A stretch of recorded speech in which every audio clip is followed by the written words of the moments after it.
सबसे पहले आपको बता देते हैं, थोड़ी ही देर में संभल पहुंचेगी टीम। न्यायिक टीम जांच करने के लिए संभल पहुंचेगी। हर पहलू से जांच ये टीम करेगी। संभल में हुई हिंसा की जांच अब शुरू हो गई है। जांच के लिए गठित न्यायिक जांच आयोग की टीम आज संभल पहुंचकर जांच शुरू करेगी। इससे पहले जांच आयोग की टीम कल मुरादाबाद पहुंची थी, जहां पर सर्किट हाउस में मुरादाबाद मंडल आयुक्त अनंजय कुमार सिंह के साथ ही डीआईजी रेंज मुनिराज जी ने मुलाकात की थी। आपको बता दें, सरकार ने हाईकोर्ट के रिटायर्ड जस्टिस डीके अरोड़ा की अध्यक्षता में न्यायिक आयोग बनाया है। रिटायर्ड आईएएस अमित मोहन प्रसाद और यूपी के पूर्व डीजीपी एके जैन इसमें शामिल हैं। संभल हिंसा सुनियोजित साजिश थी या फिर अचानक हुई एक घटना, ये जांच आयोग की ओर से की जाएगी। इसके पीछे किन किन लोगों की भूमिका थी, ये भी पता लगाया जाएगा। इसके साथ ही हिंसा से पहले और बाद में पुलिस और जिला प्रशासन की ओर से क्या कदम उठाए गए, कदम सही थे या नहीं, ये जांच भी आयोग करेगा।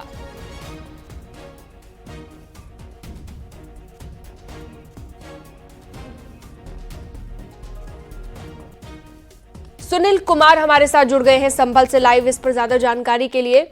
सुनील, क्योंकि आज न्यायिक आयोग की टीम जांच के लिए पहुंचने वाली है, कितने बजे तक टीम पहुंचेगी और क्या जानकारी? देखिए 24 नवंबर को संभल में जहां मस्जिद के सर्वे के बाद हिंसा हुई थी, इसमें 4 लोगों की मौत हुई थी। पुलिस पर पथराव हुआ था, 20 पुलिसकर्मी घायल थे। इस संबंध में संभल में 7 मुकदमे दर्ज कराए गए हैं।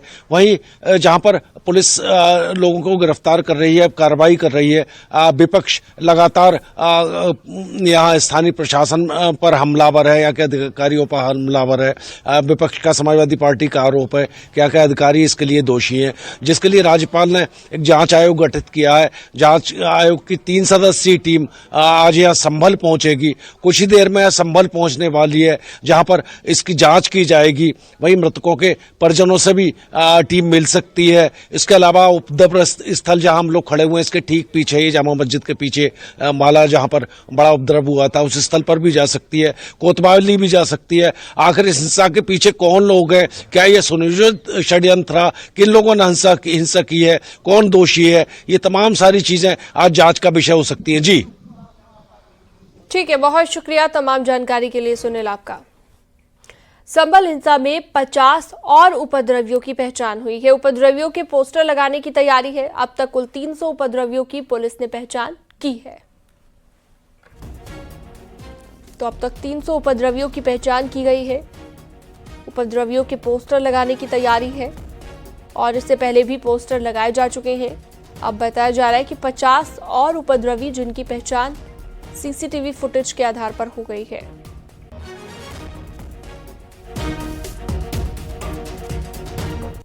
संभल में शांति का माहौल है। स्कूल खुल गए हैं, इंटरनेट सेवा बहाल है, बाजारों में भी रौनक लौटने लगी है। जन विश्वास के लिए डीएम और एसपी ने फ्लैग मार्च कर लोगों को सुरक्षा का भरोसा दिया है।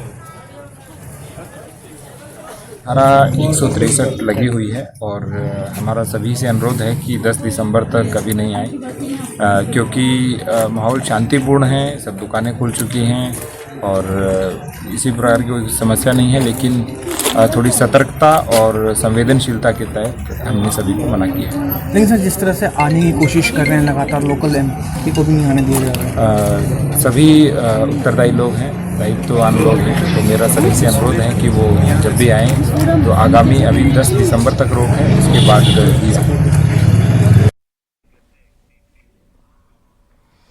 संभल हिंसा पर मंत्री बेबी रानी मौर्य ने कहा कि जानबूझकर माहौल को खराब किया जा रहा है, शांति बनी रहनी चाहिए। वहीं अखिलेश यादव पर भी निशाना साधा। संभल में जानबूझ के माहौल खराब किया जा रहा है। सभी लोग शांति चाहते हैं और शांति रहनी भी चाहिए। अगर हम शांति नहीं रखेंगे तो लोगों का नुकसान भी होता है। इसलिए हमारी सरकार, खासकर योगी जी की सरकार चाहती है कि वहाँ शांति बनी रहे, लोगों को राहत मिले, किसी का काम नहीं रुके, सारे कार्य होते। अखिलेश यादव कह रहे हैं कि जानबूझ के कराया गया दंगा था। अब ये अखिलेश यादव ही जाने, वो कह रहे हैं तो उन्होंने ही कराया होगा, इसीलिए वो कह रहे हैं। संभल में जामा मस्जिद पर एएसआई का कंट्रोल नहीं है। स्थानीय लोगों ने मस्जिद पर कब्जा कर रखा है। एएसआई को अपनी ही संपत्ति का निरीक्षण नहीं करने देते हैं। वहीं मस्जिद में निर्माण कर मस्जिद के मूल रूप को बदल दिया गया है, ऐसा दावा किया जा रहा है। ये चौंका देने वाला खुलासा डिस्ट्रिक्ट कोर्ट में दिए गए एएसआई के हलफनामे में हुआ है।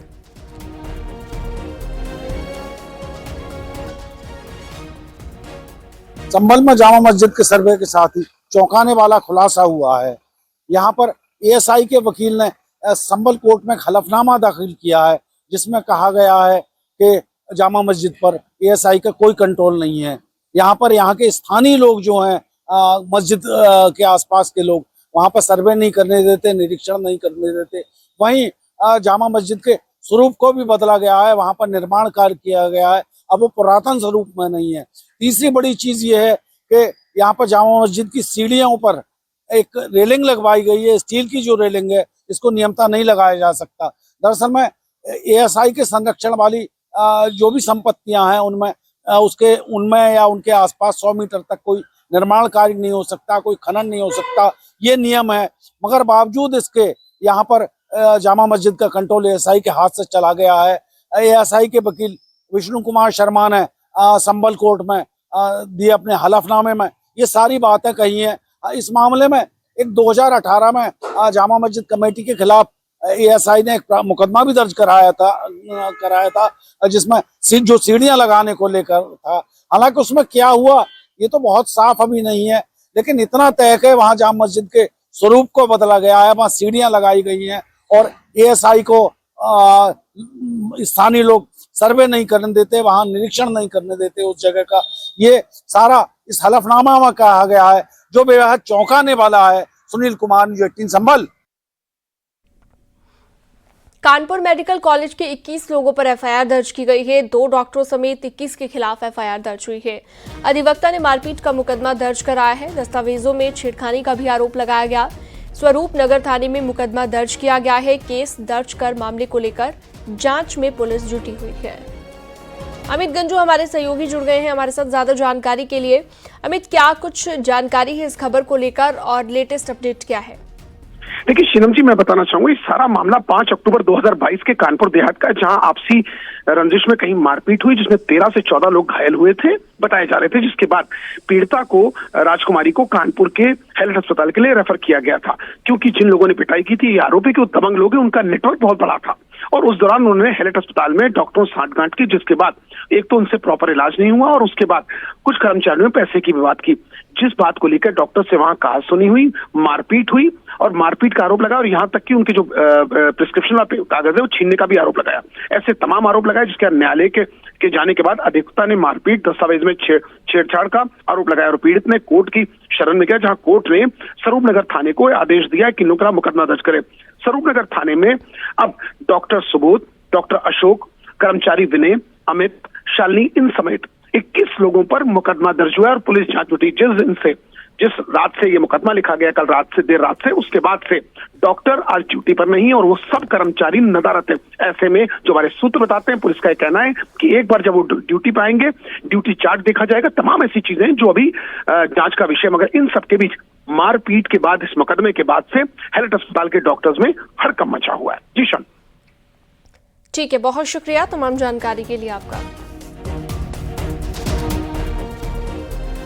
कानपुर देहात के थाना प्रभारी दिनेश गौतम का एक वीडियो चर्चा का विषय बना हुआ है। वीडियो में थाना प्रभारी बंदर के साथ बंदर अटखेलियां करता नजर आ रहा है और अब ये वीडियो सोशल मीडिया पर खूब वायरल है। बताया जा रहा है कि ये वीडियो जन सुनवाई के दौरान का है। थाना प्रभारी के साथ बंदर भी कुर्सी पर बैठा हुआ है।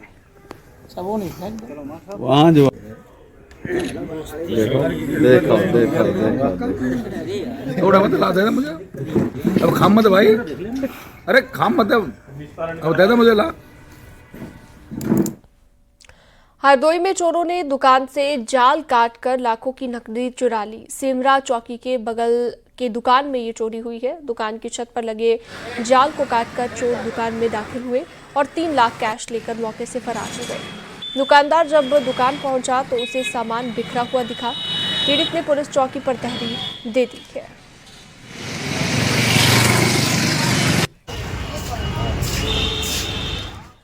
हरदोई में मामूली विवाद को लेकर दो पक्षों के बीच लाठी डंडे चले, जिसका वीडियो भी सोशल मीडिया पर वायरल है। मामला कटरा बिल्हौर हाईवे का है।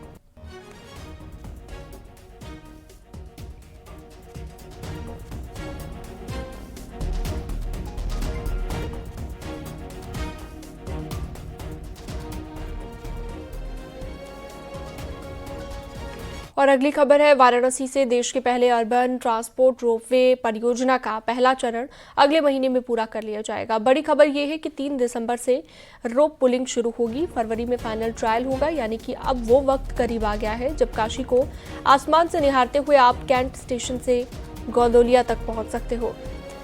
हालांकि अभी पहले चरण में कैंट स्टेशन से रथ यात्रा तक रोपवे शुरू किया जाएगा। बन रहा देश का पहला अर्बन ट्रांसपोर्ट रोपवे का पहला चरण अब पूरा होने को है और 3 दिसंबर से रोपवे के लिए रोप पुलिंग जो है वो शुरू होगी। यानी कि आम भाषा में कहें तो जो रस्सी है उनको डाला जाएगा, खिंचाई होगी। सबसे खास तस्वीर इस वक्त मैं आपको दिखा रहा हूँ वो जहाँ पर जब आप रोपवे पे आएंगे तो आपको ऊंचाई से काशी कैसी नज़र आएगी ये है, क्योंकि मैं रोपवे के इस वक्त काशी विद्यापीठ स्टेशन पर हूँ। सामने आपको जो इंजीनियर्स दिख रहे हैं ये सभी स्विट्जरलैंड से आए हैं, क्योंकि इसकी रोप पुलिंग अब शुरू होनी है। पहले रोप पुलिंग 12 नवंबर से होनी थी, लेकिन देव दीपावली की वजह से प्रशासन ने इसे टाल दिया था। अब 18 के 18 टावर इंस्टॉल हो चुके हैं। अब मैं कैमरा पर्सन कहूँगा तस्वीरें दिखाएं थोड़ा ऊंचाई से, किस तरीके से आपको आगे इसके भी टावर दिखाई दे रहा होगा। तो कैंट रेलवे स्टेशन से रथ यात्रा तक 18 टावर इंस्टॉल हो चुके हैं। करीब 2.5 किलोमीटर की ये पूरी रोप पुलिंग होनी है।